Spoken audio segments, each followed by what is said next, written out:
Hi, I'm Andrew Bernier, a postdoctoral research fellow in sustainability at Arizona State University. I'm here to pitch to you the systems curriculum where we can go beyond connecting the dots. So I was a classroom teacher for 6 years, and a lot of times I saw things like this, where you had classrooms and rows of desks facing forward, very regimented, very linear. And that's all very much by design. And it's meant to follow this construct up here, where you introduce a concept or a skill, there's a teaching or learning process that takes place, a desired output or product or assignment is created, the teacher gives feedback, and regardless of how well or how poorly the student did, we kind of have to move on. So it's almost like a conveyor belt of concepts in education. And that's intentional, and very much so from the beginning of the Industrial Revolution, where we actually designed classrooms to prepare people for the Industrial Revolution. And so we took industrial models to inform how we actually design educational constructs. Another holdover of that is the grade book. So this could have been orders or calculations, and just like how we give numbers to assignments to give to students, which may or may not fully capture all the skills and abilities of a student. So it's this idea of how is it that linear and systems are different from one another. And so in linear systems, they're more rigid like this, they're prone to disruption, anything in the classroom to in the students' lives. There's top-down power, so how much the teacher has to inform the student and not vice versa. A singular path, a loaded capacity, so if something's too hard or difficult at the beginning, it can set a student back, which creates a lot of waste in education, wasted time, wasted talent, wasted resources. So let's start moving towards a systems model. And for instance, I teach systems thinking here at ASU, and this is pretty well regarded in educational research, where flexibility in education promotes diversity and it fosters adaptivity and resilience in what we are able to learn in our students.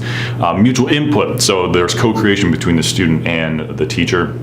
There's multiple paths and least resistance, giving students more options for their learning, and this helps to eliminate waste. And this actually came to a head in a recent ASU Now article at the end of February, where President Crow and Governor Ducey were talking about how the future of work is going to be dependent on being flexible, and that lifelong learning is the key empowerment. Technology has been disruptive so much in the labor market, and now the nation's education system is going to have to change in order to keep up. Now, we simply don't know what the jobs of the future are going to be, and we've seen so much dramatic change and disruption in the economy that maybe we need to start preparing students to be more fluid and adaptive rather than well geared towards any singular job or industry. And so the thing that universities need to do at this point is to create people who can create the dots or connect the dots and connect to other people, skills that will not be replaced by automation.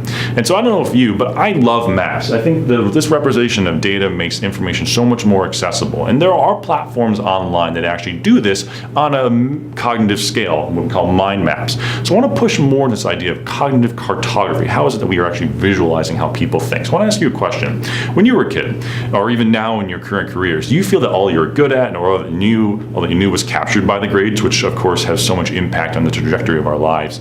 So what if we had a tool that could not just recognize what knowledge and skills that we do or do not learn, but rather shows how we weave them together? So I'm proposing an interactive mapping platform that captures and assesses and shows a student's ability to systems think, that the scores, the connections, and even the structure of this model changes and evolves as the student does too.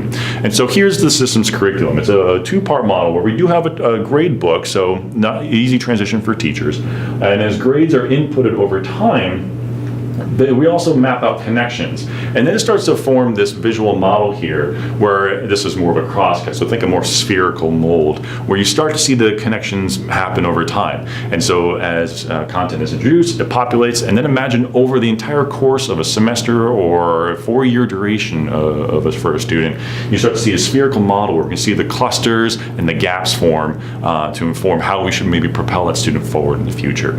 And so the strategy for the systems curriculum is that I like to form better partnerships on campus, and we have resources such as the EdPlus Action Lab or Nexus Lab. And in those areas to start developing a digital platform prototype where we can then take that and test that prototype with students at various academic settings, their abilities or scales. And then we can, and with successful data coming back, we start to package it and organize it for the ease of educator understanding and implementation.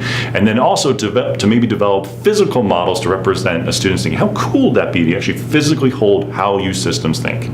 And so the business plan for the systems curriculum is that our customers will be any institution, school district, university. The target market is going to be administrators and faculty support curriculum developers in those institutions. Transactions are going to be focused on annual subscriptions for the software technology, support services, including how to use, visual models and walkthroughs, and of course free updates throughout the subscription where it updates throughout the years, and you can even purchase lists of competencies. Then a future purchasable option is going to be those physical kits. The price point I set is focused on affordability and accessibility. Where colleges, universities, and private schools, they'll be charged $10 a student a year. Public schools and charter schools, $5 per student per year. And for, again, because I was a teacher for a long time in the Title I level, those schools and charter schools will be at $3 a year per student. So that's the systems curriculum. I'm Andrew Bernier, and thank you for watching.